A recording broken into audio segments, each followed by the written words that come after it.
اعوذ باللہ من الشیطان الرجیم بسم اللہ الرحمن الرحیم الحمد للہ رب العالمین الرحمن الرحیم مالک یوم الدین ایاک نعبد و ایاک نستعین اهدنا الصراط المستقیم صراط الذین انعمت علیہم غیر المغضوب علیہم ولا الضالین بسم اللہ الرحمن الرحیم قل هو اللہ احد اللہ الصمد لم يلد ولم يولد ولم يكن له كفوا احد بسم الله الرحمن الرحيم قل هو الله احد الله الصمد لم يلد ولم يولد ولم يكن له كفوا احد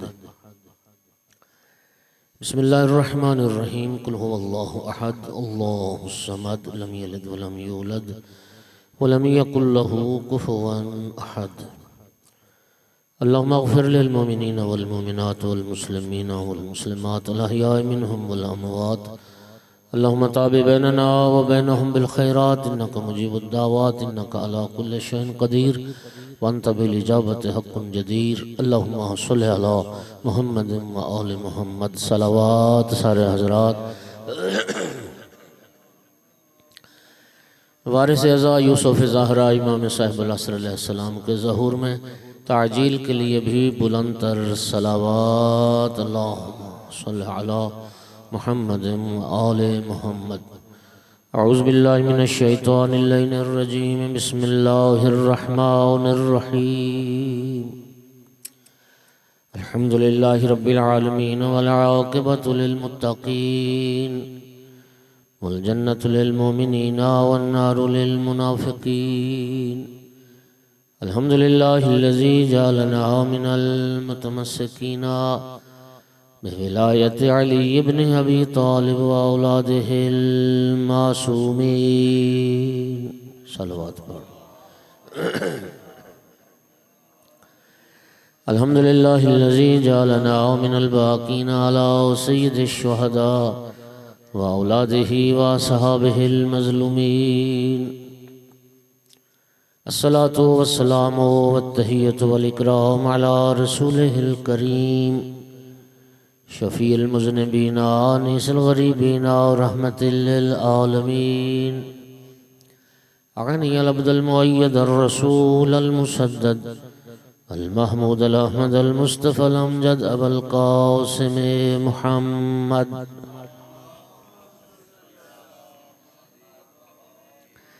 ثم الصلاة والسلام والتحية والإكرام على آله الطيبين الطاهرين المعصومين المنتجبين المنتخبين المظلومين واللعنة الدائمة على أعدائهم ملعونين من يوم عداوتهم إلى قيام يوم الدين وبعد يوم الدين أما بعد فقال سبحانه وتعالى في كتابه المجيد بسم الله الرحمن الرحيم إن الدين عند الله الإسلام صلوات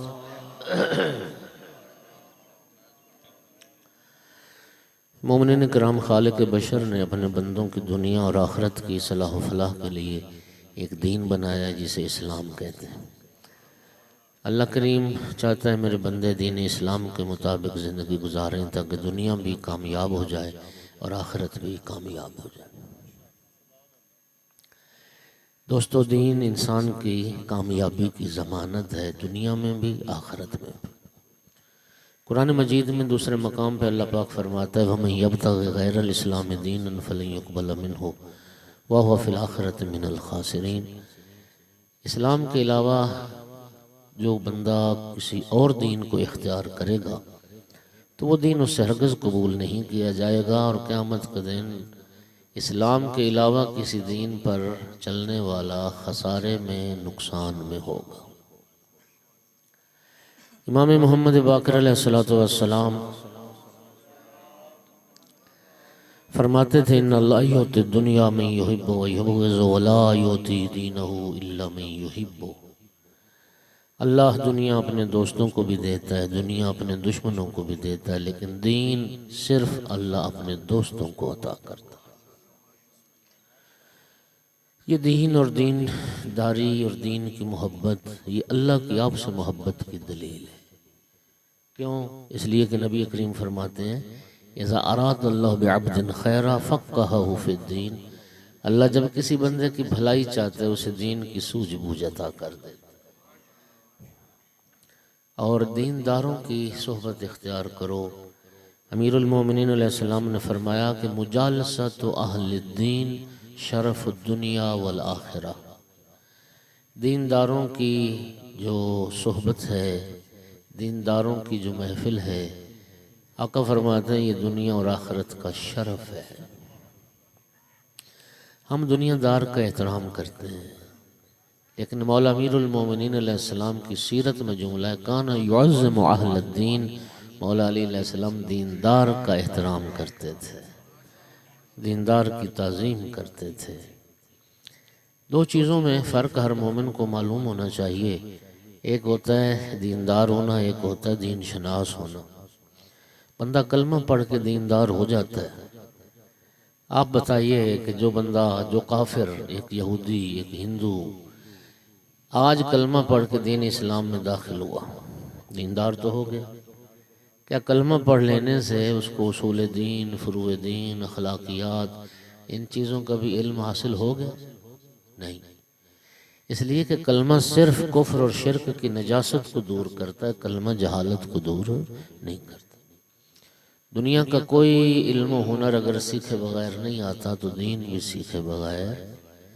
مولا امیر المومنین علیہ السلام نے نہج البلاغہ میں جناب جابر ابن عبداللہ انصاری کو خطاب کر کے فرمایا یا جابر قوام الدین والدنیا باربعہ، اے جابر چار بندوں کی وجہ سے دین اور دنیا قائم ہے۔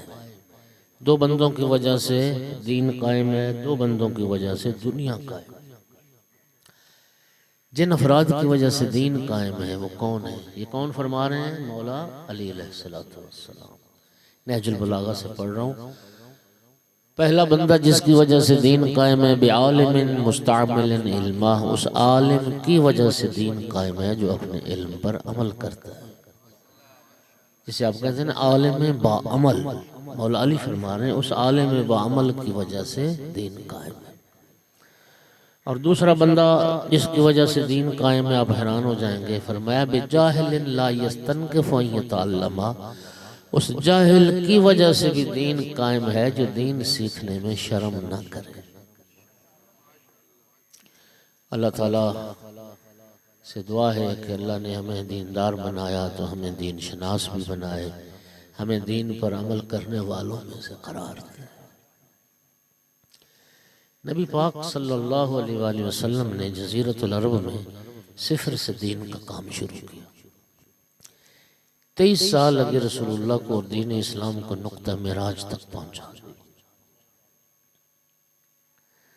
صفر سے لے کے دین اسلام کو معراج تک پہنچانے میں اور معراج سے لے کر قیامت تک کے لیے دین اسلام کو محفوظ بنانے میں جہاں بہت ساری ہستیوں کا کردار ہے، وہاں پر اہم ترین کردار 6 شخصیات کا ہے۔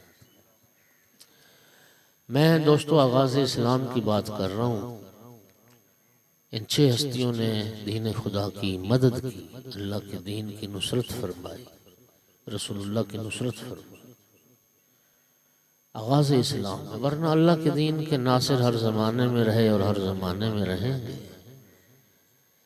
امام محمد باقر علیہ السلام نے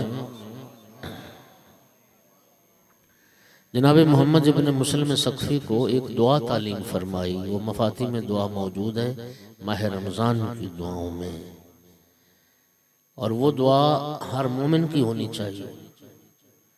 امام علیہ السلام نے فرمایا اے محمد ابن مسلم تو یہ دعا کیا کر، اللہم اجعلنی ممن تنتصر بہ لدینک ولا تستبدل بغیری، اے اللہ مجھے اپنے دین کے مددگاروں میں سے بنا، اپنے دین کے ناصروں میں سے قرار دے، ولا تستبدل بغیری، اور میرا اللہ مجھے نصرت دین سے محروم کر کے یہ شرف کسی اور کو عطا نہ کرنا، مجھے محروم کر کے۔ اس کا معنی کیا ہے کہ اللہ تعالیٰ کے دین کے مددگار، خدمتگار ہر زمانے میں رہیں گے۔ اگر میں اس خدمت اور نصرت دین کو اپنے لیے شرف نہ جانوں گا تو اللہ تعالیٰ یہ نصرت دین کا کام کسی اور سے لے لے، اس لیے فرمایا میرا اللہ مجھے ہی نصرت دین اور خدمت دین کا یہ شرف عطا کر اور مجھے دین کے ناصروں میں سے قرار دے۔ آغاز اسلام میں 6 ہستیوں کا کردار بڑا اہم ہے جنہوں نے اللہ کے دین کی نصرت فرمائی۔ ان 6 ہستیوں میں 3 مرد ہیں اور 3 مستورات۔ ایک مرد اور مستور نے مکہ میں اللہ کے دین کی نصرت فرمائی، ایک مرد اور مستور نے مدینہ میں اللہ کے دین کی نصرت فرمائی، ایک مرد اور مستور نے کربلا میں اللہ کے دین کی نصرت فرمائی۔ جس مرد نے مکہ میں اللہ کے دین کی نصرت فرمائی، محسن اسلام، محسن رسالت حضرت عمران ابو طالب علیہ السلام، اور جس مرد نے مکہ میں مدینہ میں اللہ کے دین کی نصرت فرمائی، اسی ابو طالب علیہ السلام کے فرزند امیر المومنین علی ابن ابی طالب علیہ السلام۔ ابن ابی الحدید نے بھی لکھا ہے شرح نہج البلاغہ میں کہ لولا ابو طالب وابنہ لما قام الاسلام ولستقاما، کہ اگر ابو طالب علیہ السلام اور ان کے بیٹے علی علیہ السلام نہ ہوتے، اسلام نہ اپنے پاؤں پر کھڑا ہو سکتا اور نہ اپنے پاؤں پر کھڑا رہتا۔ پھر جس ہستی نے مدینہ میں اللہ کے دین کی نصرت فرمائی، پھر اسی کے بیٹے نے کربلا میں اللہ کے دین کی نصرت فرمائی۔ جس معظمہ نے، جس بی بی نے مکہ میں اللہ کے دین کی نصرت فرمائی، اسی کی بیٹی نے مدینہ میں اللہ کے دین کی نصرت فرمائی، اور جس معظمہ نے، جس مخدرہ عصمت و طہارت نے مدینہ میں اللہ کے دین کی نصرت فرمائی، پھر اسی کی بیٹی نے کربلا میں اللہ کے دین کی نصرت فرمائی۔ دوستو، ایک ہی خاندان ہے، ایک ہی سلسلہ نسب ہے۔ توجہ کیجئے گا، دین پہنچایا بھی اسی گھرانے نے، دین پھیلایا بھی اسی گھرانے نے، دین بچایا بھی اسی گھرانے نے، دین بچایا بھی اسی گھرانے نے۔ ایک ہی خاندان ہے، ایک ہی سلسلہ نسب ہے۔ مولا امیر المومنین علیہ السلام نے نہج البلاغہ میں اس خاندان کا تعارف ان لفظوں میں کروایا: اسرتہ خیر الاسر و شجرتہ خیر الشجر۔ رب کی پوری کائنات میں بہترین خاندان رسول اللہ کا خاندان، اور بلند ترین اور پاکیزہ ترین شجرہ نسب تو وہ بھی رسول اللہ کا شجرہ نسب۔ سامعین گرامی، یہ ایام جناب ثانیہ زہرا صلوات اللہ علیہ کی وفات اور شہادت کے ایام ہیں، اور یہ جملہ بالکل حقیقت ہے۔ ایک فارسی شاعر نے کہا تھا، امام حسین علیہ السلام نے اسلام بچایا، میری آقا زادی نے اپنے بھائی حسین کی قربانی کو بچایا۔ ایک فارسی شاعر نے کہا تھا کہ کربلا در کربلا می ماند اگر زینب نہ بود۔ کربلا کربلا کے ریگزاروں میں دفن ہو جاتی، مولا حسین علیہ السلام کی شہادت کو چھپا دیا جاتا اور خون پہ پردہ ڈال دیا جاتا اگر جناب زینب کبریٰ صلوات اللہ علیہ نہ ہوتی۔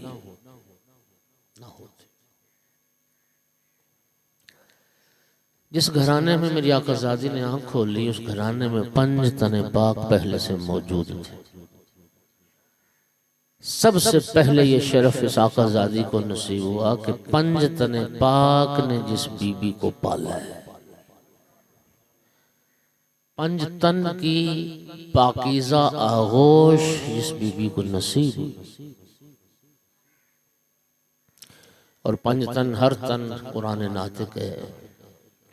رسول اللہ صلی اللہ علیہ وآلہ وسلم قرآن ناطق، امیر المومنین علیہ السلام قرآن ناطق، سیدہ طاہرہ صلوات اللہ علیہ قرآن ناطق، حسنین کریمین علیہ السلام قرآن ناطق۔ پھر مجھے کہنے دیجئے کہ جناب زینب کبریٰ صلوات اللہ علیہ وہ حدیث ہے جس کی پرورش قرآن کی آغوش میں ہوئی۔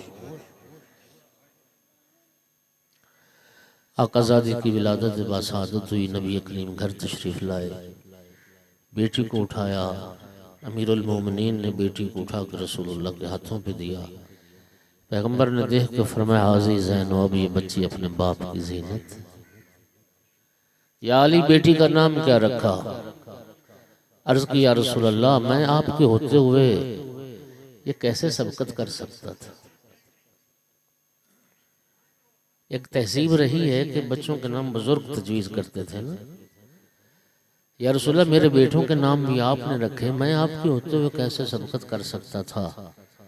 سرکار نے فرمایا یا علی بیٹوں کے نام میں نے تو نہیں رکھے، بیٹوں کے نام تو اللہ نے رکھے، خدا کے ہوتے ہوئے پھر میں کیسے سبقت کر سکتا ہوں؟ جبرائیل ہدیہ تبریک و تہنیت لے کے حاضر ہو گئے اور عرض کی یا رسول اللہ، اللہ فرما رہا ہے لوح محفوظ پر اس بچی کا نام زینب درج ہے۔ وہی خدا کے مطابق آقا زادی کا نام زینب رکھا۔ اس آقا زادی کے القاب بہت سارے ہیں۔ اس آقا زادی کی عظمت کے لیے صرف ایک لفظ کافی ہے کہ یہ ثانی زہرا ہے۔ میں رسول زادی کی بارگاہ میں معافی مانگ کے عرض کروں گا بنت پیغمبر مجھے معاف کرنا، آپ کا ثانی تو دنیا میں آ گیا، ثانی زہرا تو دنیا میں آ گئی، لیکن دنیا میں کوئی ثانی زینب نہ آ سکی۔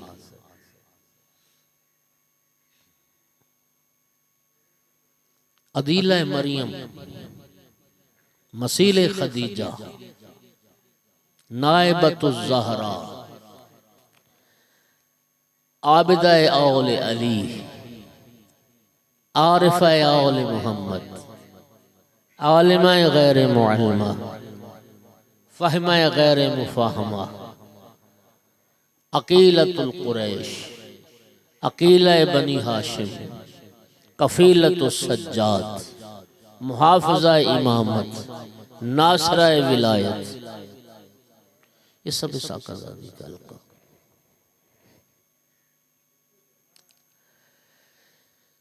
یہ آپ اس لقب پہ کبھی ذرا غور کریں کہ وقت کا معصوم امام جس بی بی کو عالمہ غیر معلمہ کے لقب سے یاد کریں۔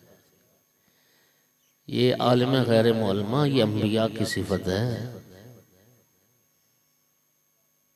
لیکن فرق ایک ہے، انبیاء کو اللہ تعالیٰ وحی کے ذریعے علم عطا کرتا ہے، لیکن اللہ اولیاء کو الہام کے ذریعے علم عطا کرتا ہے۔ بی بی آل محمد کے گھرانے کی وہ عالمہ تھی کہ باقاعدہ کئی سال مدینہ کی عورتوں کو بی بی درس اسلام، معارف اسلام، درس قرآن، معارف قرآن بی بی پڑھاتی رہیں اور بیان کرتی رہیں۔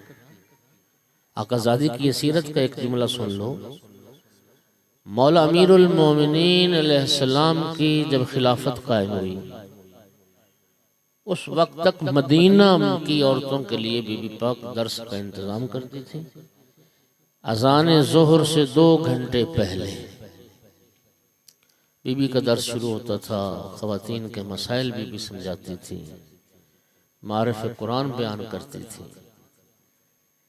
جب مولا امیر المومنین علیہ السلام کو ظاہری خلافت ملی اور مولا امیر المومنین کوفہ تشریف لائے تو پھر وہ اہل بیت بھی سارے مولا امیر کے ساتھ کوفہ آ گئے۔ بی بی پاک بھی کوفہ تشریف لائے، جناب عبداللہ بھی، بیٹیاں بیٹے سارے مولا علی کے کوفہ آ گئے۔ تو مقام درس تبدیل ہوا، لیکن روٹین وہی رہی کہ نماز ظہر سے 2 گھنٹے پہلے بی بی پاک کوفہ میں کوفہ کی عورتوں کے لیے درس دیتے تھے۔ افسوس اس بات کا کہ وہ تفسیری نکات تاریخ میں محفوظ نہ ہو سکے جو یہ مفسر قرآن مولا امیر المومنین کی یہ دختر جو معارف قرآن بیان کرتی تھی، بس سوائے ایک روایت ملتی ہے، اس کے علاوہ باقی وہ بیانات، وہ دروس محفوظ نہ ہو سکے۔ اور یقین کیجئے یہ روایت آپ اکثر سنتے ہیں اور یہ بالکل سچی روایت ہے کہ کوفہ میں جب درس ہوتا تھا، کوفہ کی اشراف زادیاں مولا امیر المومنین کی ان کے آقا کی خدمت میں درخواستیں لکھی جاتی تھیں کہ ہماری بیٹی کو بھی اجازت دی جائے آپ کی بیٹی کی زیارت کر سکے.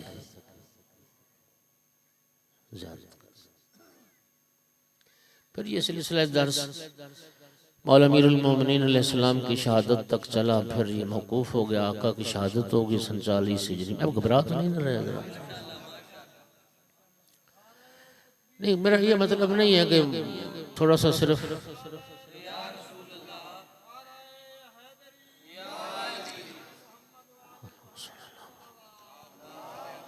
آقا کی شہادت کے بعد پھر اہل بیت واپس مدینہ آ گئے.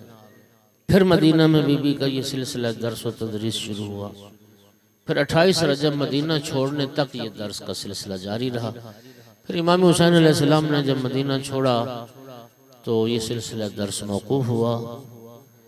آقا مدینہ سے مکہ آ گئے، مکہ سے کربلا آ گئے، کربلا کے بعد شہادت کے بعد پھر اہل بیت کی اسیری ہے. وہ جتنی مدت بھی اسیر رہے، سال رہے یا زیادہ کم و بیش. پھر زندان شام سے رہائی ہوئی، بھائی کا چہلم کر کے پھر آقا زادی مدینہ تشریف لائی. پھر مدینہ میں تیسری مرتبہ اس درس کا سلسلہ شروع کیا. اب عنوان تبدیل ہو گیا. پہلے درس سے قرآن اور درس سے معارف اسلام ہوتا تھا، اب وہ درس مجلس حسین میں تبدیل ہو گیا. میری آقا زادی کربلا، کوفہ اور شام کے حالات جو مصائب والے رسول پر گزرے وہ میری آقا زادی بیان فرماتی تھی. کربلا کے شہیدوں کا تذکرہ کرتی تھی. یقین فرمائیے، آپ دیکھتے ہیں نا کہ ہم جیسے گناہگار پاپی لوگ، خطاکار، امام حسین علیہ السلام کا ذکر ہوتا ہے، علیہ رسول کے دکھ بیان ہوتے ہیں تو لوگ روتے روتے بے ہوش بھی ہو جاتے ہیں. اب تصور کر سکتے ہیں کہ اس وقت تاثیر و تاثر کا کیا عالم ہوگا کہ جب اپنے بھائی کے قتل کی چشمدید گواہ، جس نے 70 قدم کے فاصلے پہ بھائی کو ذبح ہوتے دیکھ، اپنے بھائی کی شہادت کو بیان کرتی ہوں گی، کیا عالم ہوتا ہو. یقین کیجئے بے ہوش ہو جاتی تھی عورتیں جب آقا زادی کی زبان سے اپنے بھائی کی مصیبت کو اور کربلا کے شہیدوں کا مصائب اور تذکرہ سنتی تھی. امام سجاد علیہ السلام اس مجلس میں شریک ہونے والی خواتین کے لیے ستو کا شربت بناتے تھے. یہ تبرک کی جو تہذیب ہے یہ آل محمد کے گھرانے سے چلی ہے. ان خواتین کو ستو کا شربت پلایا جاتا تھا، مولا سجاد علیہ السلام پلاتے تھے. اور ستو کا شربت کیوں بنتا تھا؟ اس لیے کہ ستو کی یہ تاثیر ہے کہ ستو پینے سے آنسو بنتے ہیں. یعنی مولا سجاد بھی یہ چاہتے تھے کہ میرے بابا مظلوم غربت پر زیادہ سے زیادہ آنسو بہائے جائیں. سب اہل بیت کا غم منانے کا حکم ہے، لیکن مولا حسین علیہ السلام کا صرف غم منانے کا حکم نہیں ہے، مولا حسین پر رونے کا حکم ہے. مولا رضا علیہ السلام نے اپنے ابن شبیب سے فرمایا تھا نا، یا ابن شبیب ان کنت باقین فبک علی جدی الغریب. ابن شبیب اگر کسی پر رونے کو تیرا دل چاہے تو میرے جد غریب حسین کو رو.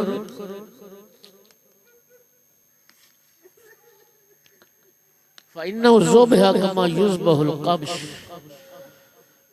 فرمایا میرے جد مظلوم کو اس طرح ذبح کیا گیا جس طرح گوسفند کو ذبح کیا جاتا ہے. آقا امام حسین علیہ السلام پر گریہ کرنے کا حکم ہے، رونے کا حکم. خدا آپ کے آنسو قبول فرمائے. ہمیں اور ہماری نسلوں کو اللہ مولا حسین علیہ السلام پر گریہ کرنے کی توفیق بخشے اور مولا حسین پر رونے والوں میں اللہ ہمیں شمار کرے. یہ آقا زادی کی سیرت کا ایک پہلو تھا. ولادت ہوئی آقا زادی کی نبی کریم نے جناب بلال سے فرمایا بلال مدینہ میں منادی کرو، لوگوں کو اکٹھا کرو۔ مسجد نبوی میں لوگ اکٹھے ہو گئے، صحابہ کرام مجمع اکٹھا ہو گیا، سرکار منبر پر جلوہ افروز ہوئے اور مولا سے فرمایا، مولا امیر المومنین سے، یا علی گھر جاؤ نا، میری بیٹی کو اٹھا کے لاؤ۔ مولا امیر المومنین گئے، بیٹی کو اٹھا کے لائے، سامنے صحابہ کا مجمع ہے، سرکار منبر پر، بیٹی کو ہاتھوں پہ اٹھایا، لفظوں کا ذمہ دار ہوں۔ سب سے پہلے نبی کریم نے بیٹی کے ننھے ننھے بازو پکڑ کے بیٹی کے بازو پہ بوسہ دیا، بیٹی کی پیشانی اور بیٹی کے سر کا بوسہ دیا، ہزاروں قطار رونا شروع کیا۔ فرمایا، او میرے ساتھیوں صحابیوں، میں نے تم سے کہا تھا نا کہ خدیجہ کے احسانات کو بھلا نہ دینا، اور تم نے پوچھا تھا کہ ہم خدیجہ کے احسانات کا بدلہ کیسے دے سکتے ہیں۔ فرمایا، انتظار کی گھڑیاں ختم ہو گئیں، یہ دیکھو، یہ میرے ہاتھوں پر یہ میری بیٹی زینب ہے، ہاذہی مسیل خدیجہ، یہ میری بیٹی اپنی نانی خدیجہ کی مثل ہے، یہ اپنی نانی خدیجہ کی مثل ہے، جس نے زینب کا حق ادا کر دیا اس نے خدیجہ کا حق ادا کر دیا۔ اور پھر فرمایا، میں تمہیں ایک وصیت کرتا ہوں، میری اس وصیت کو یاد رکھنا، بھلا نہ دینا، اور میری اس وصیت کو غائبین تک پہنچانا۔ جو مسلمان آج مسجد میں موجود نہیں، میری اس وصیت کو غائبین تک پہنچانا، اور میری وصیت صرف اتنی ہے کہ میری زینب کا حیا کرنا، میری زینب کا آپ سوچ رہے ہوں گے کہ جس بی بی کے احترام کی وصیت کر کے رسول اللہ دنیا سے گئے، جتنا احترام کائنات میں اس بی بی کا ہوا ہوگا، اتنا احترام کائنات میں کسی اور مستور کا نہ ہوا ہوگا۔ عزاداروں کے سنو گے کتنا احترام ہوا، جس بی بی کا نام وحی خدا کے مطابق زینب رکھا گیا، دنیا ام المصائب کے نام سے جا گئی۔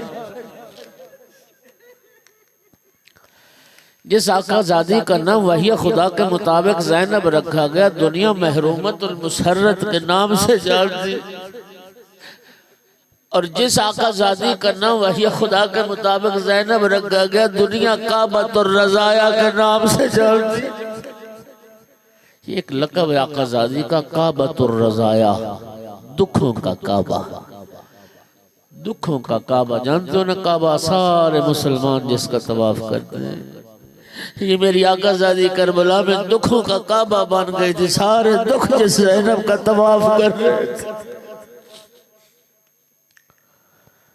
سرکار فرما کے گئے تھے، میری بیٹی زینب کا حیا کرنا۔ کیا حیا کیا مسلمانوں نے؟ نبی زادی کے سر سے چادر چھین لی، رسول زادیوں کے زیور اتار لیے، قیدی کر لیا، ہاتھوں میں رسن پہنا دیے، اور قیدی کر کے کوچا بکوچا، دیار بدیار۔ اور یہی وجہ تھی، جب بھی میری آقا زادی کو موقع ملا یہی فرماتی تھی، مسلمانوں حیا کرو، میں تمہارے رسول کی بیٹی ہوں، میں تمہارے پیغمبر کی بیٹی ہوں، اجرکم علی اللہ۔ میں آج اس مجلس میں آقا زادی کا دربار یزید والا خطبہ سنانا چاہتا ہوں۔ پابند رسن اسیر ہو گئے، نبی زادی یزید ملعون کے دربار میں قیدی پیش کر دی، 700 کرسی آیان مملکت کی لگی ہوئی، ملعون فتح کے نشے میں چور، یزید اپنی کامیابی کا جشن منا رہا تھا، اس لیے تو 3 دن تک قیدیوں کو روک دیا گیا، بازار سجائے گئے، دلہن کی طرح دمشق شہر کو سجایا گیا، آیان مملکت بلائے گئے، ملکوں کے سفیر بلائے گئے، 700 کرسی لگی، یزید ملعون تخت پر براجمان ہوا، سامنے سونے کے تشت میں فرزند زہرا کا سر تھا، ہاتھ میں خیزران کی چھڑی تھی، لبائے مبارک پر چھڑی مار رہا تھا۔ شراب کا دور چل رہا تھا، جام پہ جام چڑھائے جا رہے تھے۔ میں کیا عرض کروں کہ شراب جو بچ جاتی تھی جام میں کیا کرتا تھا۔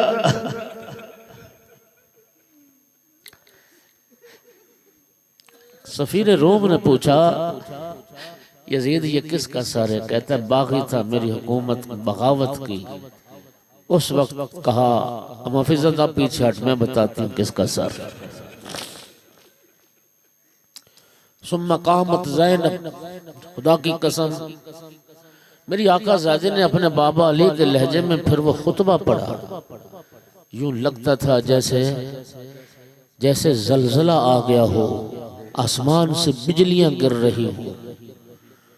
یزید ملعون کو میری آقا زادی نے للکارا اور میری آقا زادی نے فرمایا، اور ماحول ذرا سن لو، یزید صرف ایان مملکت نہیں، کربلا میں شہیدان کربلا کے سارے قاتل دربار میں موجود۔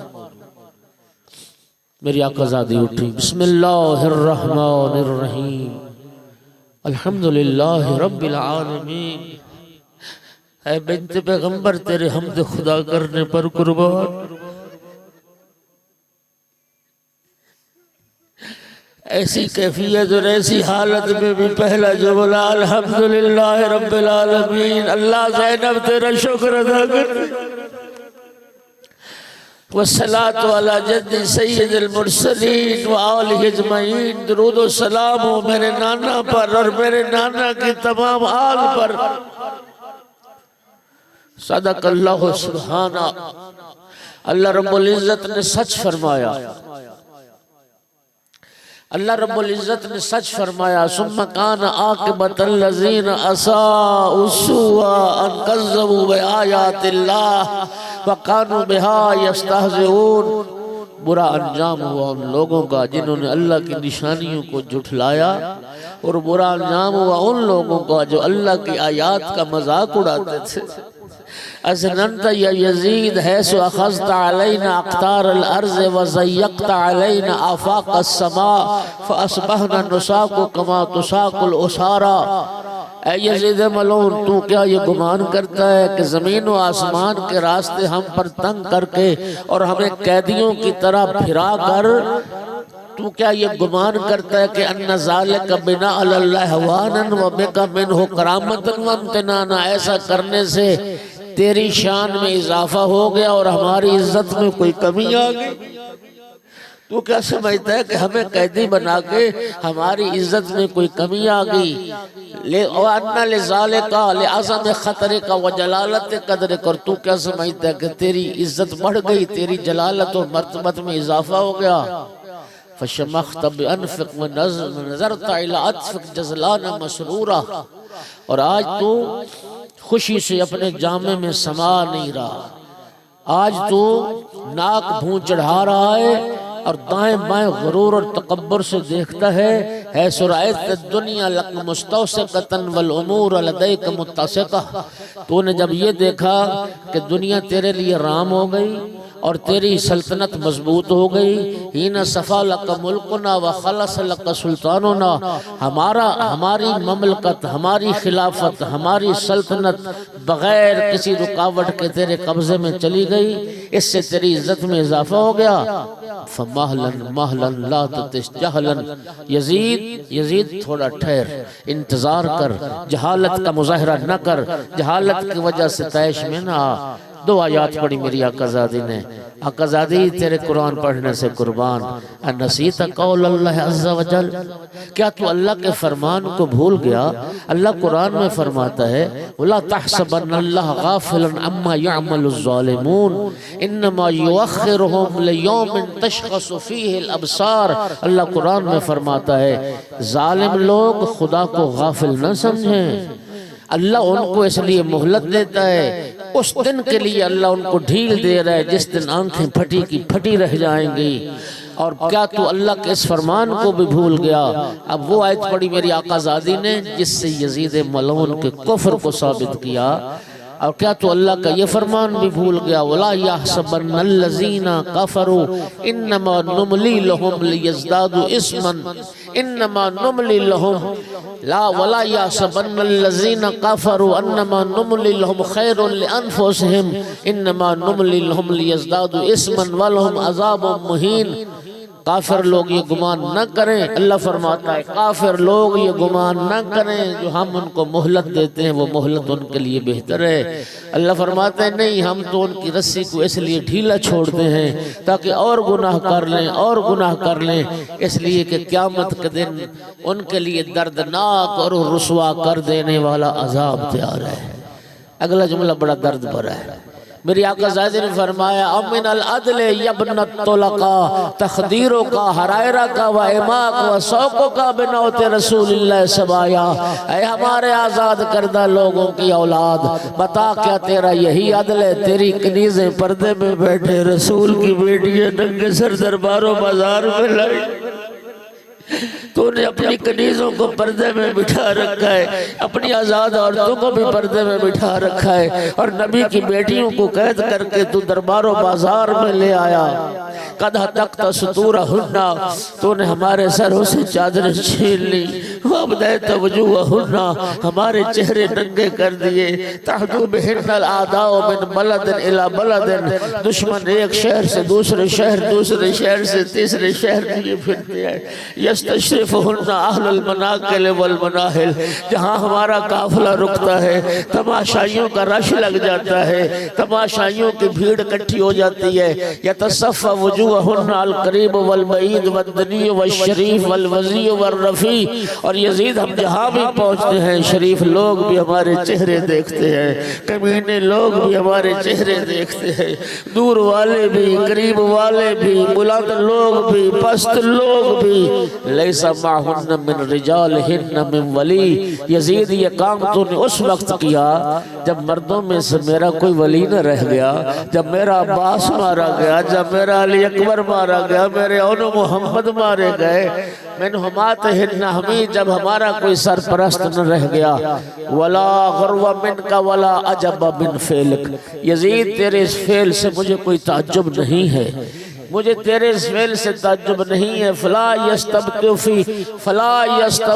فی بغضنا اہل البیت وانا ترتجى مرافقۃ من ابن من لفظ فوہ اقباض الشہداء ونبت لحمه من دماء الشہداء ونسب الحرب لسید الاوصیاء ولسید الانبیاء، شہیدوں کا جگر چبانے والوں کی اولاد ہمارے ساتھ یہ نہ کرتی تو کون کرتا؟ شہیدوں کا خون پی پی کر بڑے ہونے والوں کی نسل ہمارے ساتھ یہ نہ کرتی تو کون کرتا؟